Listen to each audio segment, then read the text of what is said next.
40 வயசுக்குள்ள இருக்கிறவங்க மட்டும்தான் விஜய்க்கு ஓட்டு போடுவாங்களாம். 50 வயசுக்குள்ள இருக்கிறவங்க மட்டும்தான் இந்த விஜய்க்கு போனா போதுன்னு ஓட்டு போடுவாங்களாம். இந்த 40 வயசுக்குள்ள இருக்கிறாங்களா இந்த ஓட்டர்ஸ் அவங்களாம் ரொம்ப கம்மியா. ஆனா இந்த 50ல இருந்து 80 வயசு வரைக்கும் இருக்கிறாங்களே அந்த ஓட்டர்ஸ் ரொம்ப ஜாஸ்தியா.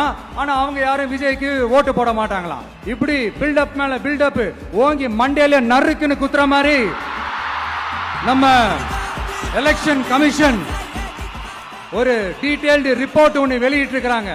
அதுல 40 வயசுக்குள்ள இருக்கிற அந்த ஓட்டர்ஸ் 2,37,00,000 சொச்சமா.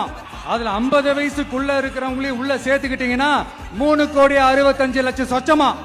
அந்த 3,65,00,000 சொச்சத்துல 50 வயசுக்குள்ள இருக்கிற நம்மளோட அக்கா தங்கச்சிங்க மட்டும் எவ்வளவு தெரியுமா? 1,77,00,000 சொச்சமா. எங்கடா போனீங்க கடுப்புல விட்ட கணிப்பாளர்களே? எங்க போனீங்க? சும்மா டர்னா டர்தான்.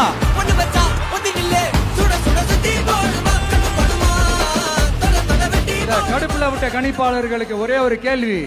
இந்த 60 வயசு மேல இருக்கிறவங்க, இந்த 70-80 வயசுல இருக்கிற என்னுடைய அம்மா பாட்டி அப்பா தாத்தா இவங்க எல்லாரும் நம்ம வீட்டு புள்ள விஜய் நம்ம வீட்டு புள்ள விஜி அப்படின்னு சொல்றதெல்லாம் உங்க காதுல விழலையோ?